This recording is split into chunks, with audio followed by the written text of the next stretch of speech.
8 oak trees in its making, 18 meters tall, 22 tons. Ladies and gentlemen, one of the biggest, most powerful siege engines in the world, the Warwick Castle Trebuchet!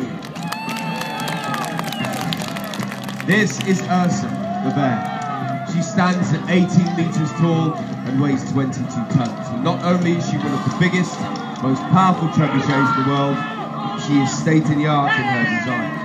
Now we've got wheels on the side of it, which means we use manpower to load it. No longer do we need to use the traditional method of towing down the throwing arm using a team of horses or oxen. Now we have borrowed this technology from medieval cranes.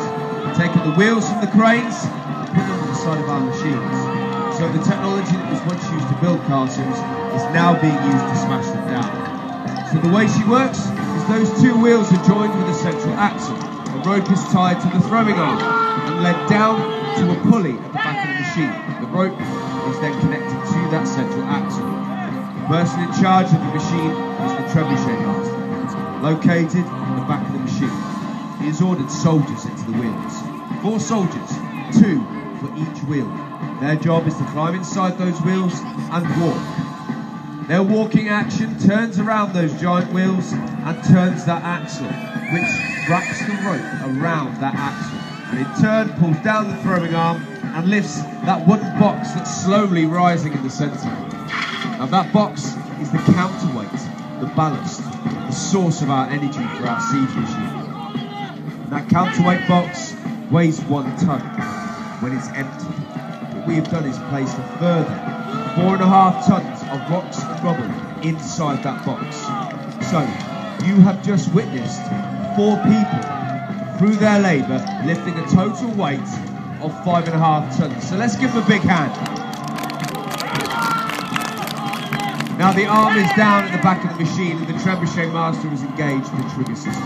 There is a metal hook attached to that A-frame at the back. This has been passed through a metal loop on the throwing arm. So this is our release mechanism, or the trigger. Also he has put on a metal pin which goes directly underneath that hook to lock it into position, and then a chain led from the base of the trebuchet and hooked to the end of the arm, which means all 22 tons of Ursa's own weight is locking down that arm. And that arm needs to be locked down because, as you can see, the job of the winders is not over yet. They have been ordered to split into 2 teams. 1 winder from each wheel steps out to operate a brake at the front, which is that piece of wood at the base of the wheel. So this leaves 1 winder left in each wheel. Their job now is to walk on in this direction. Now the reason why they have to get back inside those wheels and walk the other way is because of that rope used to pull down the throwing arm and lift up the counterweight box. That rope has now wrapped itself around the central axle. So if the trebuchet master was to pull the trigger with that rope tightly coiled around that axle, this machine would be destroyed. The axle torn out the heart of the machine, thrown out to the back and decapitating the trebuchet master in the process. So the winders now have the very important job of walking off the slack, making sure that Ursa has a free flying arm. They must be careful not to take off with the rope, because we still need a small portion so we can start the whole winding and loading process once again. Because in a siege, along with 60 others, we need to be shooting this machine at least once every 6 minutes. Now once every 6 minutes, that's quite slow. So why do we use trebuchets when we've got cannons that can do the same kind of job but much quicker? The cannon creates a breach in the city wall, exactly what we need for a siege. But once that breach is met, you then have to send in your own men, soldiers, to fight for you in the streets and in the buildings. Now with close quarter medieval urban warfare, you have to be prepared to lose a lot of your soldiers. Perhaps half of your men won't survive. Also, you now have a gaping hole in your city wall.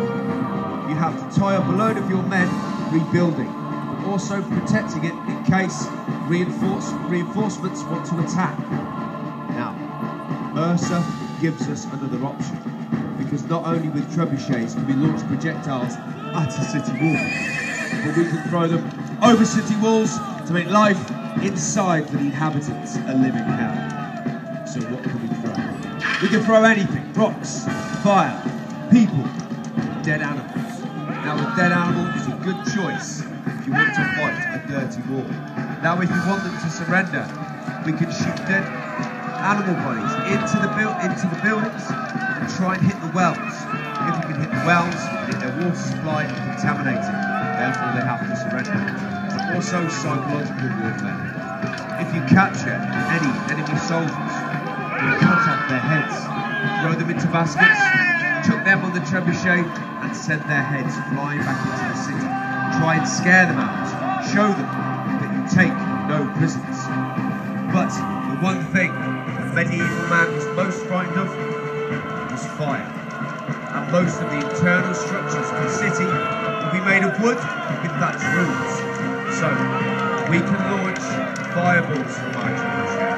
So if we can launch fireball after fireball and create a raging inferno within the city, then the enemy simply has a choice. They surrender or they burn. So this afternoon, ladies and gentlemen, we will be launching a fireball! Call goes out, prepare to load. We have an 18-kilo rock wrapped in sacking, soaking in lamp oil. At the command of load, it is placed into the centre channel of the trebuchet. Now attached to the fireball is a chain. Attached to the chain is the rope. These are led down the centre channel of the trebuchet. The loop is hooked to the pin at the end of the arm. Now, at this stage, we are almost ready for launch, but we still have those safeties attached at the trigger. So the trebuchet master begins to check his machine, orders the loader out of the way. Once he's happy, he steps to the back, and he will take off the chain. Then with a steady hand, carefully pulls out the firing pin. The trebuchet is now live and ready to launch. He now steps off, takes hold of the rope which is attached to the trigger, and orders the lighting of the projectile, add fire. The torch is placed on the board, and the flames begin to build in the heart of the machine.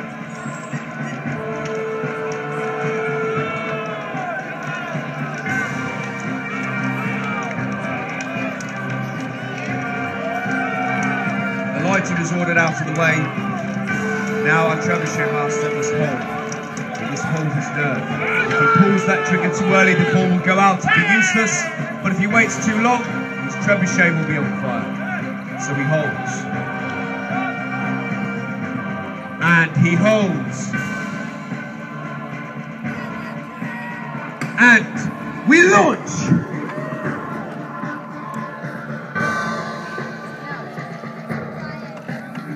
Ladies and gentlemen, the Warwick Castle Trebuchet! Now that is not achieved without an awful lot of hard work.